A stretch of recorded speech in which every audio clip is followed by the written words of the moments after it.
Hello everyone, D20+1, Withdraw My Lore. Today's topic is the foundation of Arcana in my homebrew setting of Alandria. The fundamental concept of arcane magic is the manipulation of outside energies. This can be achieved in multiple different ways, as we'll be demonstrating. The first instances of magic in Alandria were achieved from a form of elemental manipulation which we now refer to as sorcery. Sorcery stems from several factors, but fundamentally sorcery is from an internal source, and it is fundamentally driven by natural talent.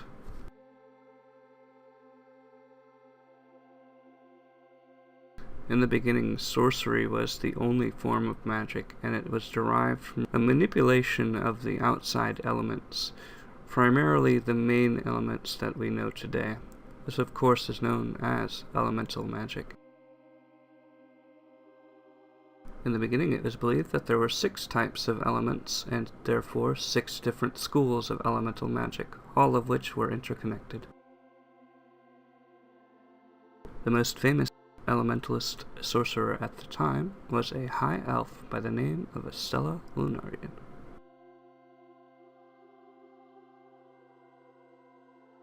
Estella was a well-known sorceress who eventually settled down and got married and had several children. It wouldn't take long for her to realize that 1 in 4 possessed a skill similar to her own.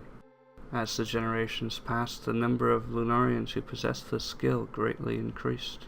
The great-great-grandson of Estella Lunarian was named the Lord of the Realm.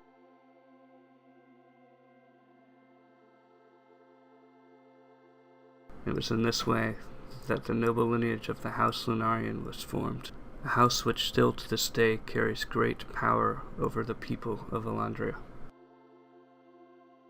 Meanwhile, while Estella's great-great-grandson lorded over the realm, the pantheon of the gods was being discovered by mortal men. One man in particular was able to speak to the gods through its holy symbol, and for the first time in an age, the gods responded. It was in this way that he was granted a special divine power. It was in this way that the first cleric of Alandria came to be.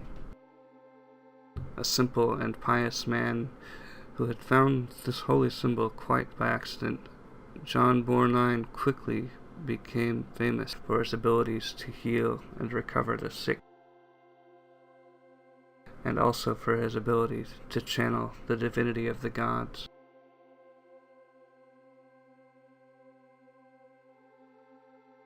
John was quick to spread this pantheon of the gods to the people,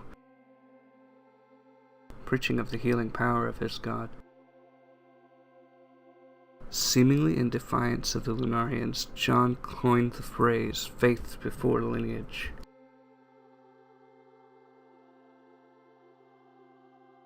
It wouldn't be long then before a tiefling would hear of John's success in channeling the divine and seek this power for himself.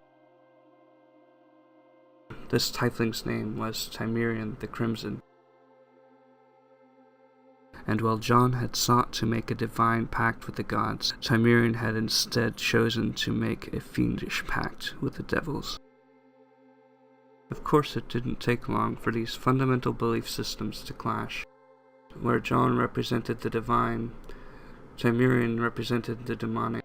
The line between dark and light magic was drawn for the first time, a line that would divide clerics and warlocks until the end of days. Greater minds began analyzing the arcane, gaining the knowledge slowly over time. These were the first wizards, and they came to their power through great study and training. Today, one of the most famous and well-known wizards was also amongst one of the first, a man by the name of Edward Lees, who gained his power through knowledge, discipline, and a great attention to detail. Edmund was not the first wizard. He was, however, a great contributor to the school of wizardry.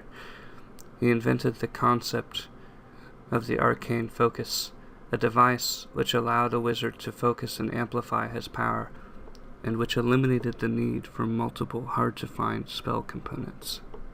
Lees was a devout observer of the heavens, and it is claimed that he named all of the constellations and stars in the sky. In his devotion to the night sky, he observed a comet that passed every 22 years. This would eventually become known as the Lees cycle. Edmund observed that when the comet was visible in the night sky, magic was at its most powerful and uncontrollable. He also observed with every passing cycle that the comet was approaching closer and closer. It was only a matter of time then before the comet fell to Earth, creating a giant impact that could be felt for hundreds of miles in all directions, and leaving behind a very strange object indeed.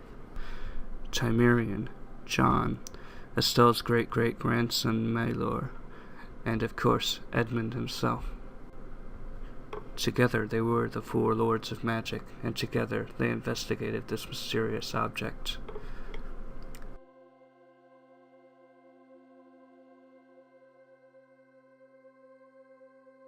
The first observable effect of the meteoroid was that it greatly improved the magical ability of anyone who came near it.